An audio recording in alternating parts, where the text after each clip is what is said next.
So future Amaravati ఎలా ఉంటుంది అనుకుంటున్నారు? Equal to Hyderabad. సో మంచి టైం అయితే ఇన్వెస్ట్ చేసే వాళ్ళకి అక్కడ. డెఫినెట్లీ అండి, this is the right time to invest for people who have money. చాలామంది డబ్బులు పట్టుకొని కూర్చొని ఉన్నారు ఎక్కడ ఇన్వెస్ట్ చేయాలో తెలియక.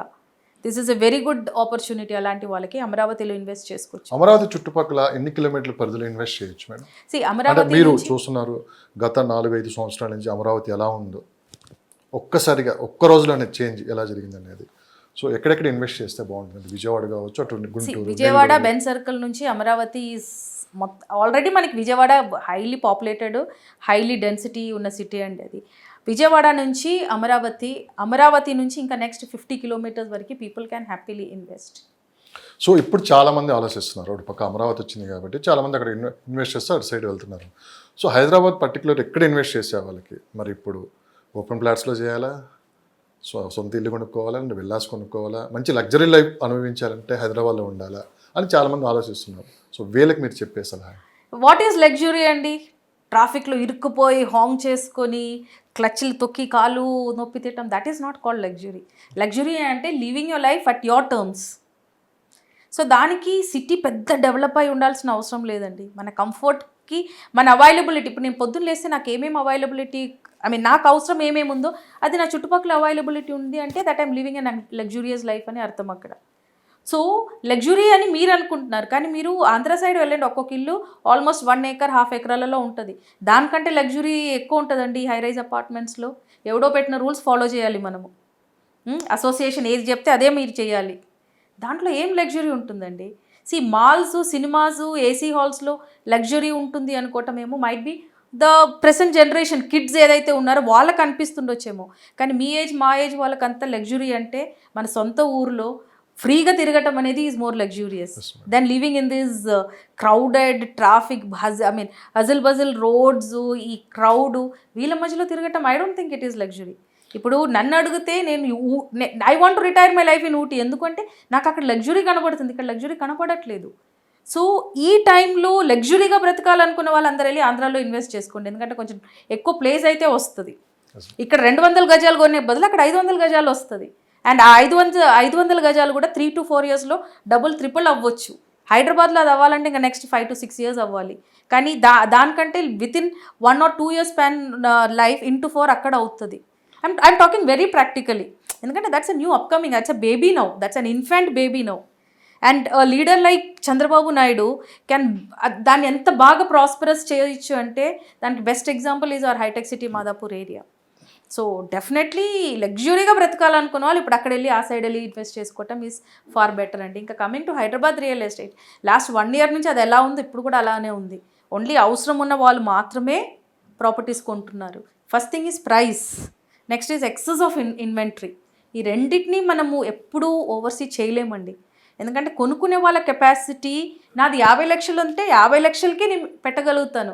అవతల వాడు 70 lakhs చెప్తే ఐ కెనాట్ అఫోర్డ్ దట్. ఇప్పుడు స్ట్రక్ అయి ఉన్న వాళ్ళ పరిస్థితి ఏంటి మేడం? ల్యాండ్లో ఇన్వెస్ట్మెంట్ అనేది స్ట్రక్ అవ్వచ్చు, కానీ అది ఎప్పుడు లాస్లో రాదండి. ప్లాట్స్లో ఇన్వెస్ట్ చేసే వాళ్ళకి నేను day 1 నుంచి చెప్పేది ఏంటంటే ఎక్కువ టైం ఇవ్వాలి దానికి. It's like a baby for us. పిల్లల్ని పుట్టి మనం పెంచి పెద్దగా అయినాక వాళ్ళు how they become useful to the family, similarly is land. ఇక్కడ కూడా ఒకటి కనబడుతుంది మేడం. ఇటు కాంగ్రెస్ గవర్నమెంట్ వచ్చి 6 months అవుతుంది, కానీ నేను ఎంపీ ఎలక్షన్ తీసుకున్నా అంటే అటు బీజేపీకి 8 seats వచ్చాయి, ఇటు పక్క కాంగ్రెస్ పార్టీకి 8 వచ్చాయి. టీఆర్ఎస్ అనేది ఎక్కడ కనపడలేదు. ఇక్కడ ప్రభుత్వం కూడా కొంత వ్యతిరేకత ఎదుర్కొంటుంది. అంటే ఫస్ట్ మన రియల్ ఎస్టేట్లో తీసుకున్నాం అంటే ఫార్మాసిటీ అక్కడి నుంచి మార్చడం, మెట్రో రూట్ మ్యాప్ మార్చడం, కొన్ని నిర్ణయాలు కొంత రియల్ ఎస్టేట్ మీద చాలా ఎఫెక్ట్ చూపించాయి. ఇది భవిష్యత్తుకి ఎటు దారి తీస్తుందో అని ఇన్వెస్టర్స్ కూడా ఒక ఆలోచనలో పడ్డారు. ఇలాంటి వాళ్ళు అంతా రేపు అమరావతి వైపు చూస్తారు అని చెప్పి కూడా వినిపిస్తున్న మాట. సో మీ అనాలిసిస్ ప్రకారం, మీ రియల్ ఎస్టేట్ ట్రేడ్ వర్గాల ప్రకారం సీఎం అనే కుర్చీలో కూర్చున్నప్పుడు there is a lot of overseeing things అండి. దాంట్లో ఏదో ఒక పాత గవర్నమెంట్ని ఓడియాలనేసి అక్కడ ఆల్మోస్ట్ మనకి ల్యాండ్ అక్విజిషన్ అయిపోయింది, ఆల్మోస్ట్ మన సర్వే నెంబర్స్ అన్ని నోటిఫైడ్లోకి వచ్చేసింది ఫార్మాసిటీది. టక్కుమని ఒక అనౌన్స్మెంట్ ఇవ్వటం, that is actually a wrong decision. ఆ ఎఫెక్ట్ ఆ రోజు స్టార్ట్ అయింది, ఇంతవరకు ఇంకా అది కోలుకోలేదు.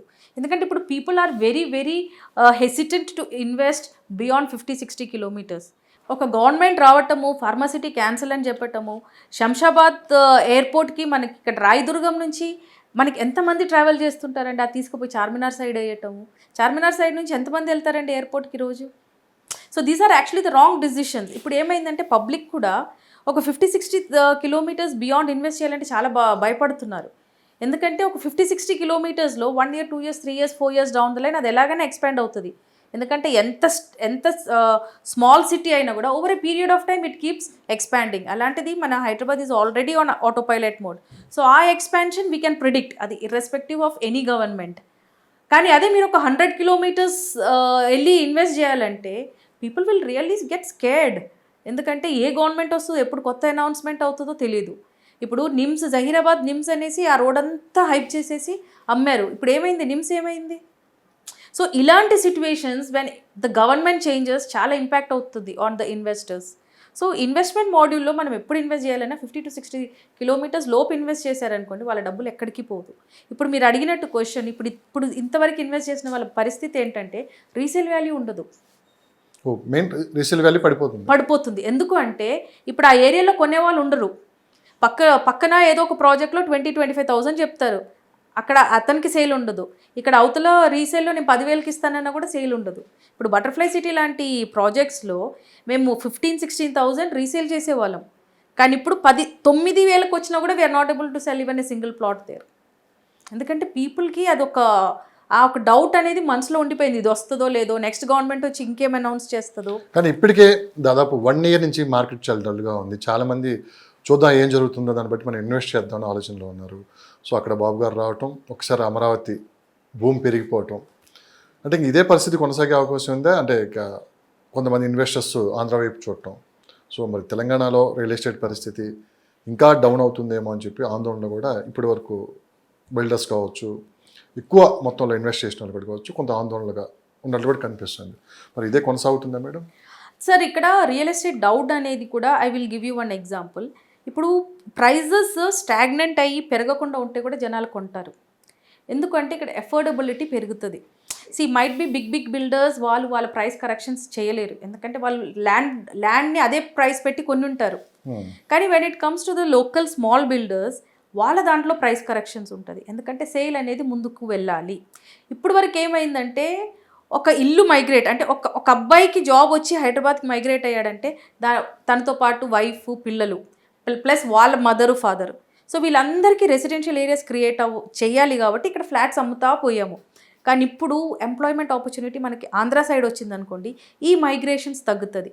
అంటే ఇక్కడ మనకి ఫ్లాట్స్కి, స్కూల్స్కి అన్నిటికీ డిమాండ్ పడిపోతుంది. సో డెఫినెట్లీ ఇప్పుడు price corrections and affordability will start.